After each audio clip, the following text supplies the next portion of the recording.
What's the learning curve for this? Let's say like I'm the newly headed chief marketing officer for a company that meets that threshold you were talking about of having like $1.5 million in marketing spend a year, but I've never bought a TV ad before. Can I just sign up for a Tatari account and figure it out on my own, or do I really need to go through some kind of media buyer who actually has the experience of how to like utilize that platform? It's really the former. We invest and spend energy on creating that kind of experience. I call it the Tesla experience. You hop in, you hit one button, and the thing drives. It's fantastic. And so, look, through a combination of workflow automation and tech, it makes it more seamless and fluid. And now, in the last year, to all things machine learning or AI, it makes it even better, right? Because if I'm a brand and I want to build a TV campaign on the Tatari platform, you can just key in your goals, and it will suggest a plan backed by billions of dollars in data and outcomes over the last 8 years, and you just gotta take a look at it and improve it. We've come a long way. Hello, I'm Simon Owens, and this is The Business of Content, the show about how publishers create, distribute, and monetize their digital content. For most brands, TV advertising has long operated as an opaque, high-stakes gamble, an expensive channel dominated by middlemen, limited measurement, and a reliance on blunt audience estimates. That's the system Philip Inghelbrecht set out to disrupt when he co-founded Tatari. Tatari is attempting to rebuild the TV ad stack from the ground up, bringing automation, outcome-based measurement, and software-driven media buying to a medium that has historically lagged far behind digital. In a recent interview, Philip explained how Tatari is turning TV into a performance channel that more closely resembles digital advertising, why the company has rejected the programmatic-heavy approach in favor of direct publisher integrations, and how falling cost barriers are opening the door for a new class of advertisers to enter the TV market. If you want to listen to an audio version of this show, subscribe to The Business of Content wherever you get your podcasts. Okay, let's jump into the interview. Hey, Philip, thanks for joining us. Yeah, thanks for having me, Sam. So I'm having you on here because I'm trying to have on more guests on kind of the tech and services sides of the media equation. A lot of my guests are on the media operator and media entrepreneur side, and I'm really trying to understand more how kind of the advertising tech ecosystem works, because I'm kind of like really kind of in the dark how a lot of these systems are, because I kind of have this theory that if you don't work in ad tech, or if you're not like a media buyer, a lot of times you truly don't even really understand beyond like a very kind of basic high level what's going on. So I really want to get down into the weeds of how Tatari works and stuff like that. I'd love to just kind of start, like, I know that you co-founded the company. I want to understand the founding of the company and kind of like what problem it was trying to solve. You actually have like a very eclectic, illustrious background. You were the founder of Shazam, right? Yeah, that's right. Yeah, and that's an app I use all the time now for people who don't know. You can, anytime you're at a bar or something and you were like, who sings that song? You can just fire up Shazam, and it figures it out. And then you also have worked on kind of like the video, like I saw that you were an executive at YouTube early on, Yep. like kind of running their sports division. But that was way before YouTube had really kind of figured out how video advertising was going to work, right? Yeah, I don't think anybody back then had the expectation of where it would be today. But yeah, maybe we can give you a little bit of background, and maybe starting what you mentioned first. Like ad technology, it's complex, it's intimidating, and I think of all ad technology, TV advertising is probably the worst offender, right? In many ways, it's why agencies have existed, right? Because brands that wanted to get on TV advertising, especially say as little as 5 or 10 years ago, they stared at that kind of this black box, wondering how the hell do I approach this? And it's one of these things we're trying to break down with Tatari. Now, back to the second part of your question, how do you get to the company and what it is that we do today? And in general, I find not just for me, but for other founders, companies or ideas come about from personal experiences. For Tatari, I was a TV advertiser myself. I ran a company called TrueCar, which is in the automotive space. It's actually publicly traded.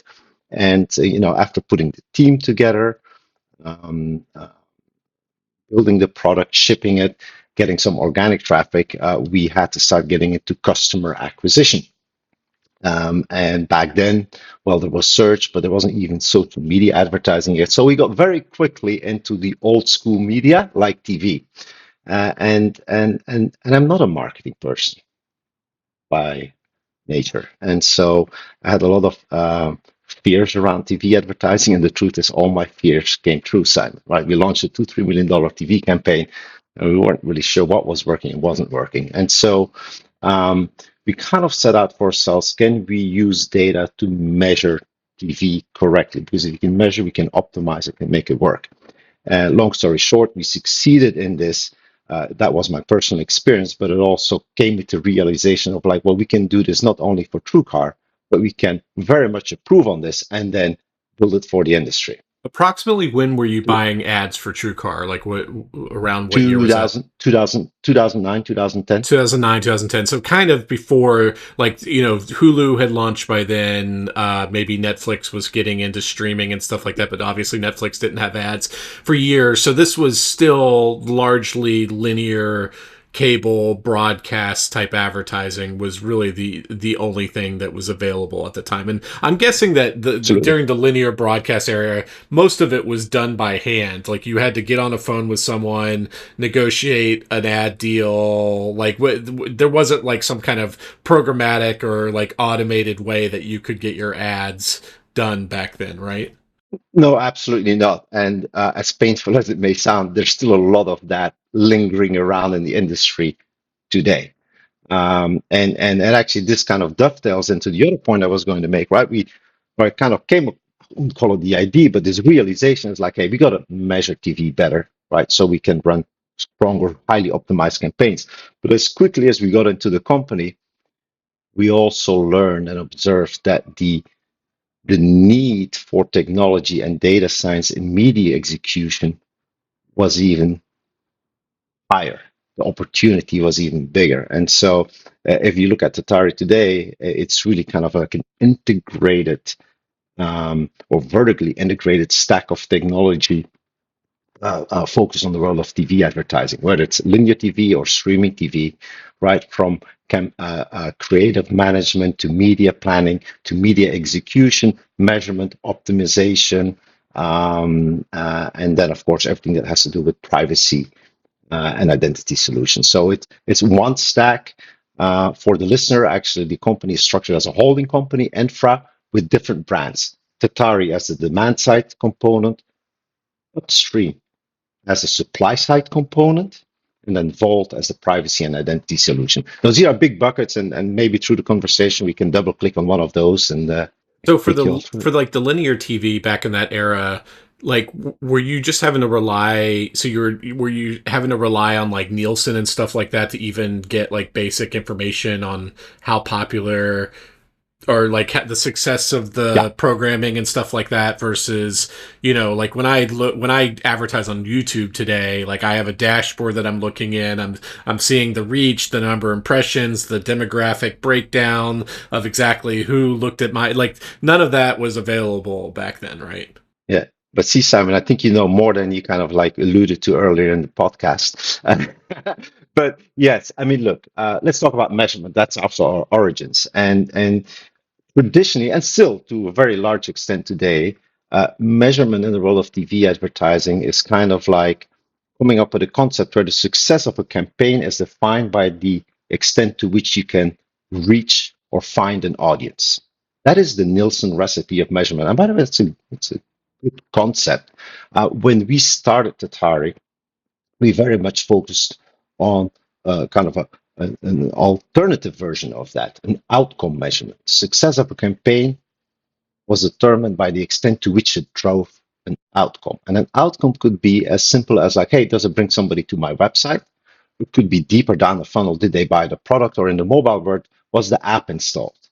Or if I run a campaign, did it drive incremental reach? And what was my cost per reach? And so really, truly outcome measurements.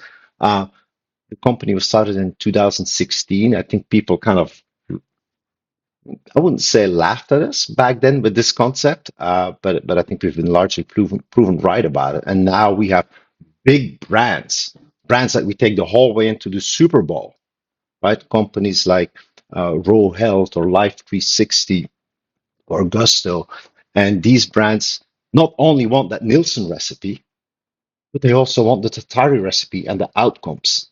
And so, yeah, how So we got started.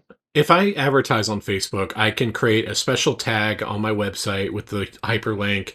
And Yeah, then when my ad runs, if I can see someone clicking on that link and then their user journey through my website towards the purchase button or whatever kind of outcome that I'm wanting to like, and I can like track that to a granular degree. Like you're talking about outcomes, like how do you do that with TV? So like someone's watching a yeah, sitcom on NBC on Comcast, not even on a like necessarily streaming platform. They purchased an ad. You're a brand purchased an ad on NBC through Tatari. How are you actually tracking those outcomes when there's not like that level of granularity on clicking on a link or something like that? yeah.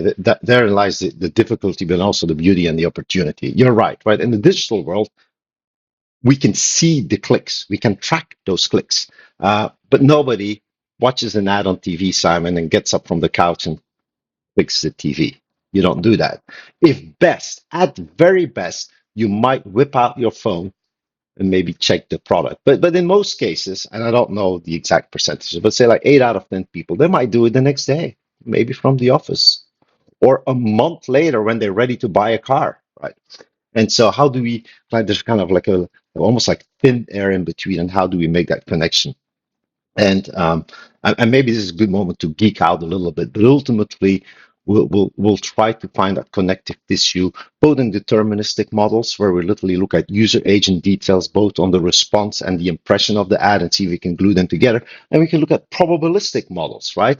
If I run an ad and all of a sudden I see a spike of traffic on my mobile app, then maybe that's because of the ad that ran on TV, and to what extent was the ad contributing to all of this. And so these are all very complex models with a lot of data.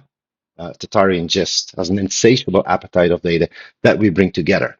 It results into an experience that makes TV look and feel more like digital and actually less than TV. And what I mean with that is the brands and agencies who use our product, when they come to our platform and they log in, they get to see on a next day basis how their campaigns went. They get to see where did I have my best performance on a publisher basis, which creative was better, the first one or the second one. Was I better advertising in the morning or during prime time at night? And so, actually, still today, we are the only company, whether it's cable, broadcast, or streaming TV, that can render this on a next day basis. And it leads to those optimizations, right? The measurement itself, and I'll wrap it up here, is also very digital in nature in the sense that it has those same types of KPIs. We'll talk about view through versus incrementality. We look at a 1 day versus a 28-day horizon.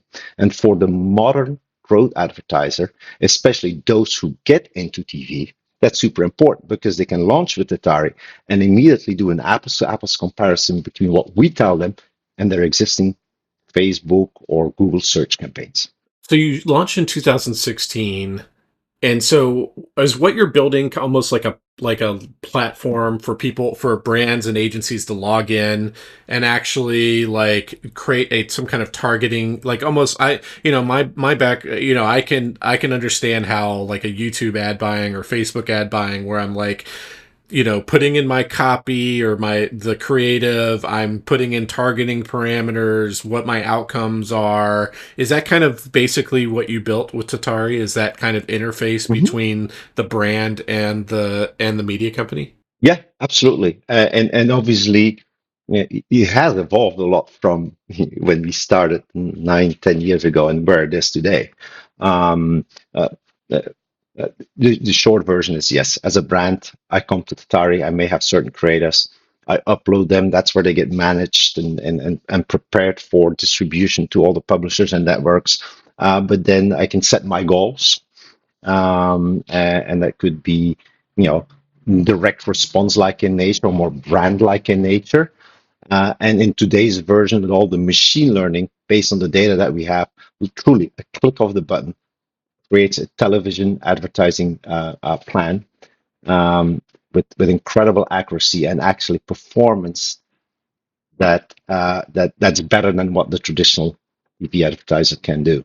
And once all of that is set up, you hit another button and the media is executed. Remember how we said there's a lot of like manual calling? That is no longer the case.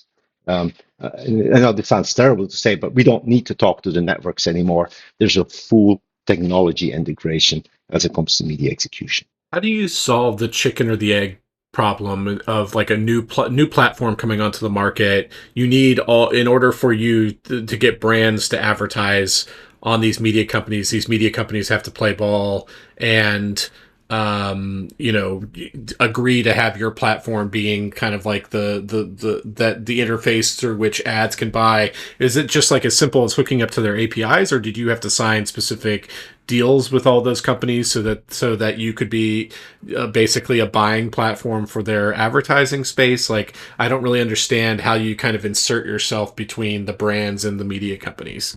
Yeah, you know, it's such a good question, and I wish I had like a quick answer. It's kind of like one of those things that Rome wasn't built in a day either.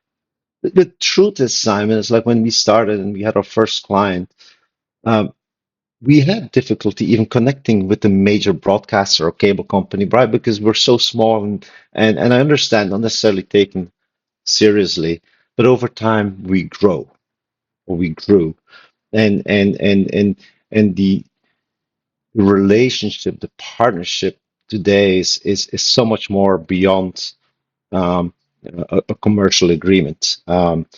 We have built or acquired technology that we will place directly inside the tech stack of the publishers.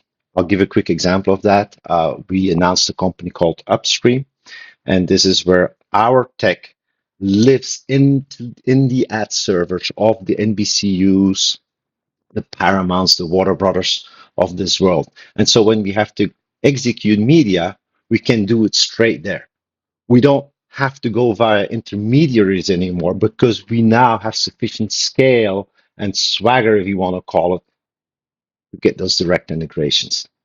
And maybe we get a chance to talk about that. That's actually worth a lot to the brands, right? Because when you remove intermediaries, everybody's better off. Yeah, I just don't think the average person, and this is part of why ad tech is so opaque, is like how many middlemen in there, and that's why I think like Google and Facebook and these other Yeah, like platforms have been so successful is they kind of removed all those middlemen, and it's like you can buy on our network, we control the ad tech, and we yeah, control the content, and so here's like a simple user interface so that even like your local deli or local plumber can figure out how to buy AdWords versus like a plumber could not really figure out on their own how to get their ad to show up on a TV network. And all those middlemen, like they create a lot of like extra complexity because there's like the demand side platforms, there's the supply side platforms. So there's all that kind of stuff that makes it hard for me as a yeah. consumer to just log into a interface somewhere and just buy an ad on like Peacock or something like that. Yeah, let's talk about this a little bit, and let's first talk of kind of like philosophy or principles, and then get into the geeky details. Middlemen, which are mostly manifested with programmatic ecosystems in the role of ad tech, aren't always bad. Think about the world of digital. In the world of digital, there are hundreds of thousands, sorry, possibly millions of websites with inventory. And the only way in which this inventory can, well, it's so fragmented, the only way in which this inventory can be organized is through an SSP. An SSP plays an important and valuable role. Supply side platform, just for, yeah. But on the buy side platform as well, right? Because there's such fragmented inventory, the smallest of smaller advertiser can buy into that. Simon, you and I can set up an AdWords campaign for $5 right now. And so DSP technology plays a role too. And DSPs and SSPs coming together in the exchange. And by the way, charging fees and all of that, it's okay, right? Because how do you expect otherwise a small brand find a small publisher and yet run an effective campaign? TV is fundamentally different. Because in the world of TV advertising, turns out that it's typically about 10 large broadcasters or publishers that account for, in Tatari's case, 90% of the impressions. Right? And you don't even need to ask me who it is. It's like, well, what are you watching on TV? Right? And it's the Peacocks, the Disney Pluses and Netflixes of this world. And if supply is this concentrated, why go through this whole SSP or programmatic principle when you can do one by one. Yes, they're painful, but one by one custom integrations. That's exactly what we've done. There's a lot of talk of programmatic CTV, and it's misplaced because ultimately they are adaptations of digital technology and principles to TV where it didn't make sense given the concentration of supply. And so we follow a very different tack. In the same way that we followed a different tack with our measurement, outcome, not audience measurement, 10 years ago, today we follow a very strategically different tack on all things media execution. And most companies will do so programmatically, 90% of our tonnage is with publisher direct. And if you're a brand, right, if you're a Chime Bank or a Starlink, and you get the direct media execution, then, well, there are no intermediary fees. There are no concerns around brand safety. You're always going to be put in great programming next to great ads. There's no fraud. In open biddable, it's rife of fraud, right? And and ultimately, it also allows these brands to really tap into premium content. I mean, the extreme being the Super Bowl. How difficult is it to buy an ad across like linear broadcasts and streaming simultaneously? With Tatari, I mean, if this was a product demo, I can literally show you live available inventory and its pricing right now, whether it's streaming or you said broadcast. And you right, and if you don't let the machine do it, you can just hand select it and click a button, and you're right. Depending on what type of media you buy, the order is in a minute from now or by Monday morning if it's a broadcast TV, because they have to set it all up in the backend. With Atari, it's super easy. It's actually a very simple point of differentiation. As far as I know, we're the only company that handles both traditional linear TV with streaming TV at the same time without even making the difference as it comes to media planning or measurement. Right? I am amazed, Simon, that companies like the traders find such traction in TV, yet they only operate in maybe 30-40% of the totality of the TV market. Right? The total TV market in the United States is about $90 billion a year. Whilst viewership is equal between linear and streaming, the media dollars, still $60 of that is in linear. I was gonna say, like, if I'm watching something with like the bunny ears, like a broadcast TV show, like they're only making like very broad guesses of who I am based on some kind of demographic breakdown of who Ah, watches their show versus right. supposedly if you're buying it across streaming, there will be some kind of more granular behavior there. It just strikes me as like, I don't know, maybe is that Yeah. all broken out in the dashboard where in terms of like the level of targeting you could do across linear versus the more granular targeting you could do across streaming? The short answer to that question is yes, absolutely. Now, let's talk a little bit about what that means. You are absolutely right. Things like linear TV, they're typically they're blunt knives, right? You just you buy, I don't know, you buy CNN prime time and then whoosh, you don't really know who's watching that. Whereas streaming, well, you can cherry pick a household with a certain income and demographic composition and things like that. A blunt knife is not always that, right?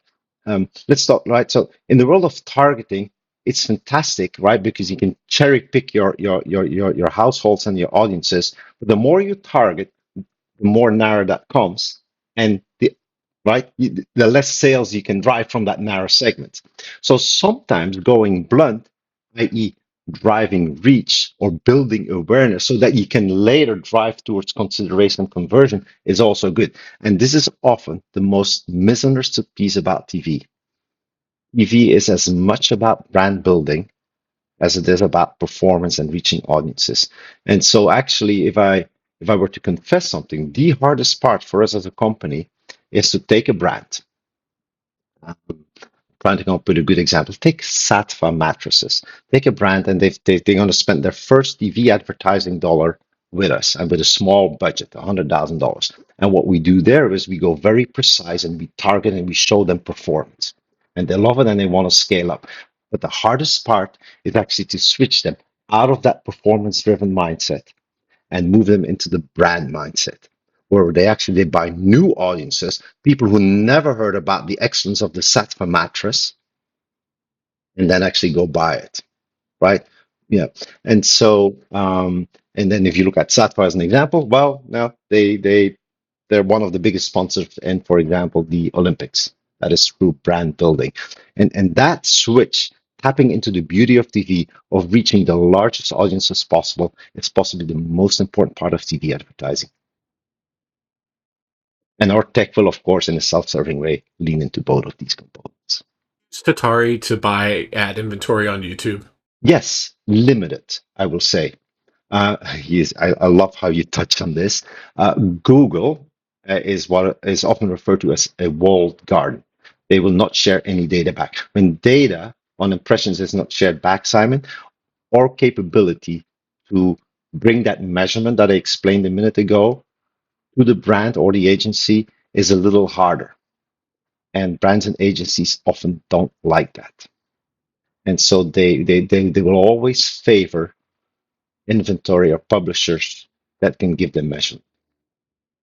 So if Google or YouTube today is, for the Nielsen gauge, 10% of viewership, the ad dollars that our brands and agencies spend on them nowhere commensurates that 10%. So one thing I write about in my newsletter is this a lot is this unfair advantage that YouTube has. And I write about it mainly from the content perspective of it's created this great flywheel where it only pays for the most successful content. Whereas like a Netflix, they could spend $100 million on a new TV show, but that TV show might completely flop and nobody watches it and they've wasted $100 million.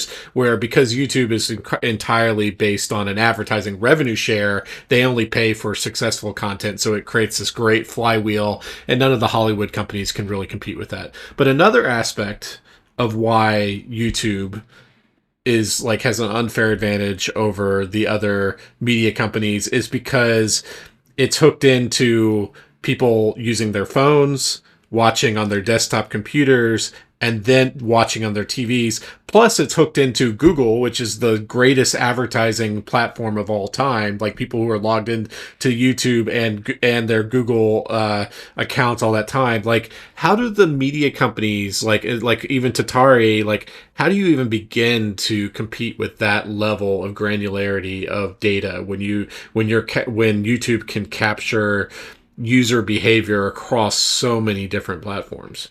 Yeah, and by the way, your explanation, presentation of YouTube, uh, I thought that was going to be your question. I was going to be like, well, you already answered it so yourself so well eloquently.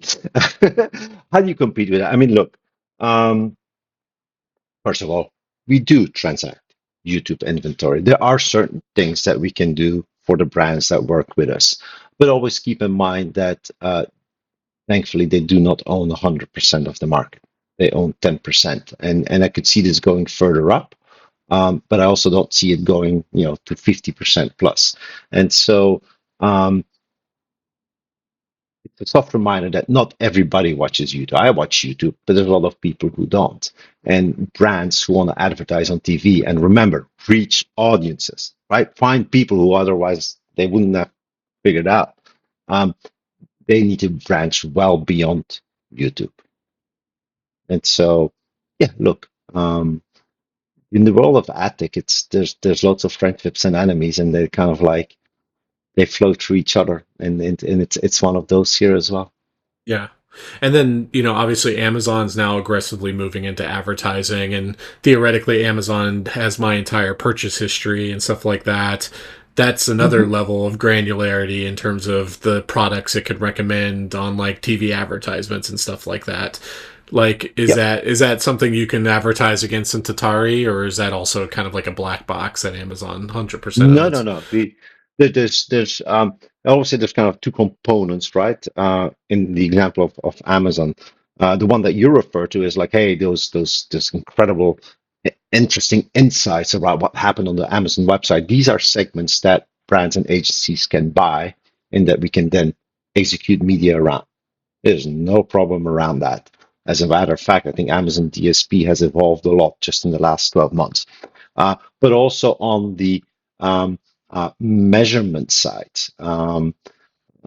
measurement in terms of, well, if I watch Thursday Night Football on Amazon, Tatari can measure that. Or another form of measurement. Um, I am I'll put a good example for you, but I'm a D2C company and 30% of my sales happen on Amazon, not my own website.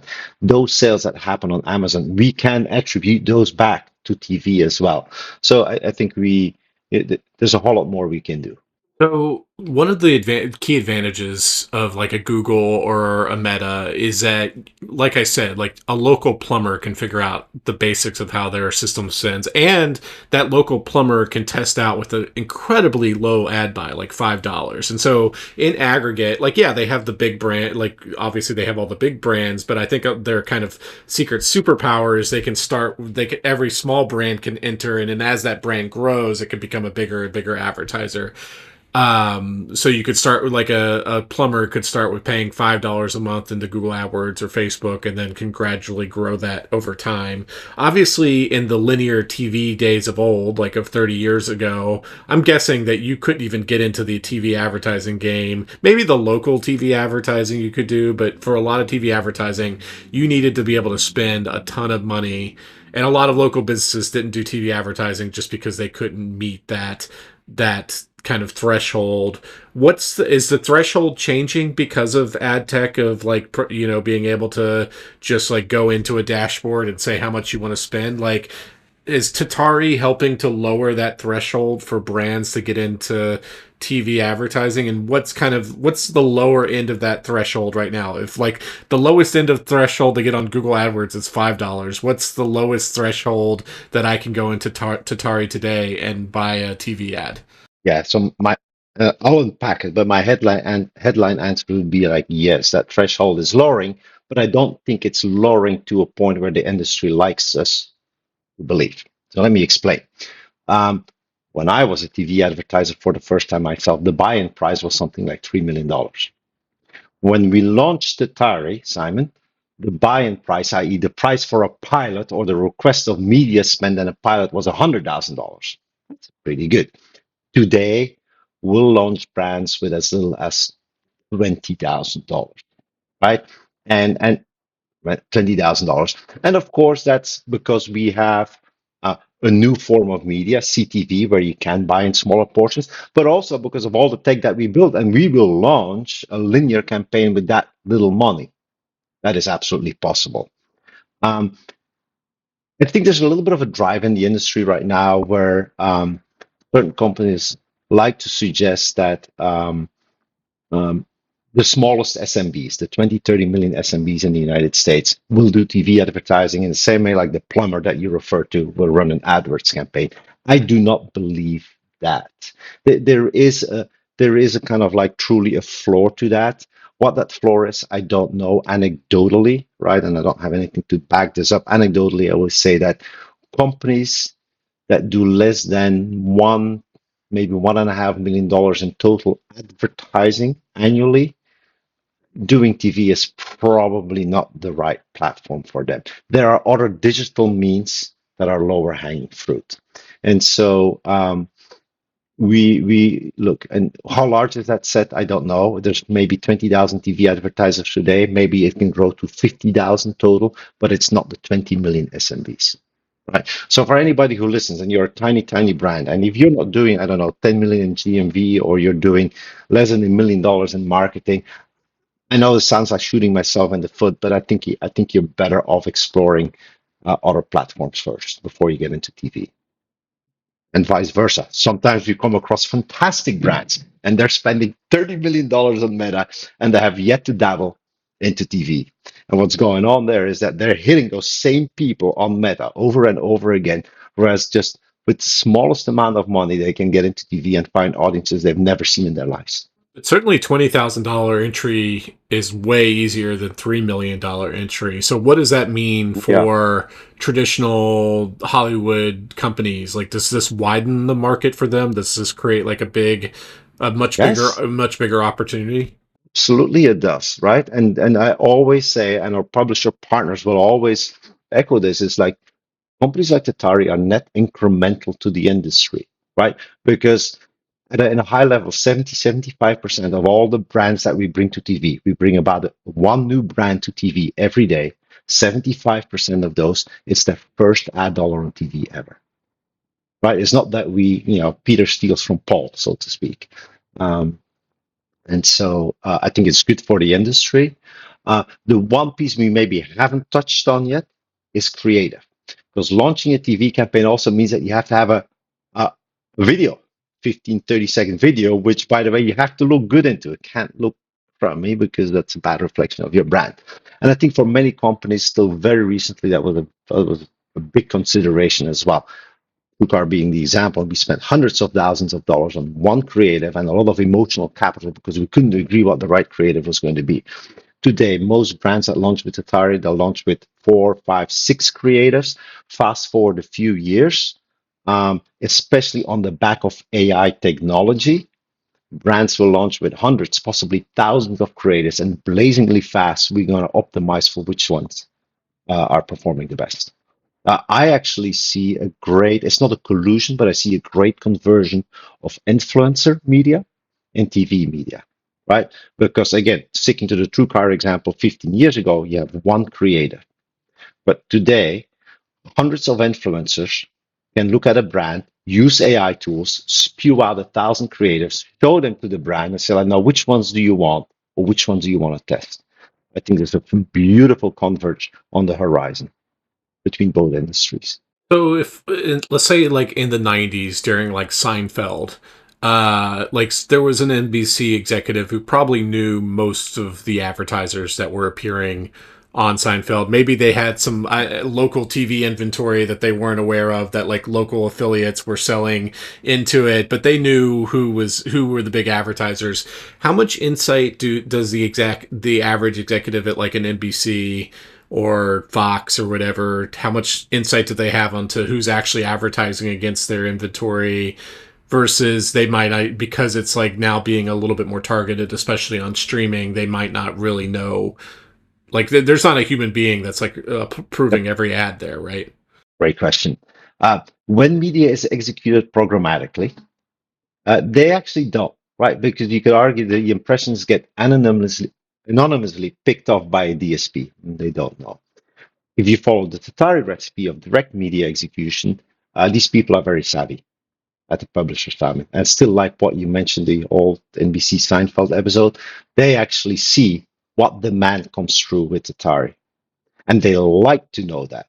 And we are not against having then a three-way conversation where we bring the publisher to the brand and we discuss their objectives. We discuss sponsorships and things alike. So depends is the answer.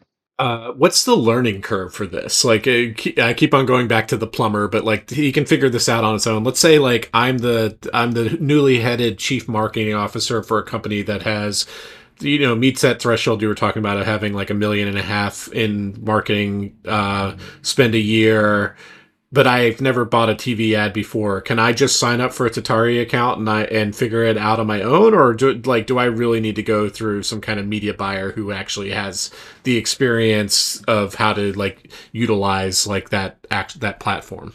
No, it's really the former, and we invest and spend energy on creating that kind of experience. I call it the Tesla experience. You hop in, you hit one button, and the thing drives. It's fantastic. Um, and so, look, through a combination of workflow automation and tech, right, it makes it more seamless and fluid.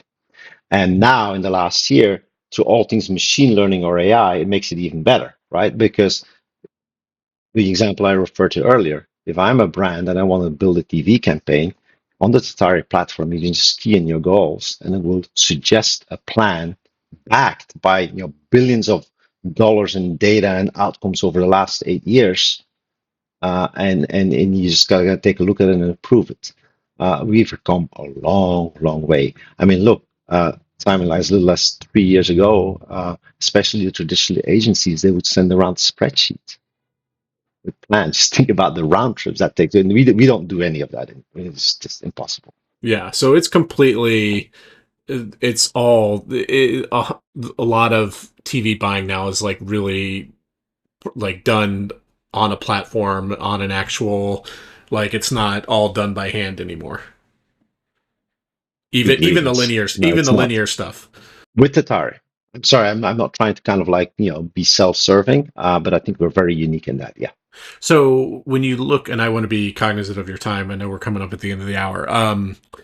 Uh, so when you talk to web publishers, they very much are identifying threats right now. Obviously, AI is like they consider that an existential threat in terms of it's siphoning off Google traffic and commoditizing their work, and also they're also looking at how the platforms like Meta are sending fewer and fewer clicks and trying to like hoard all their traffic.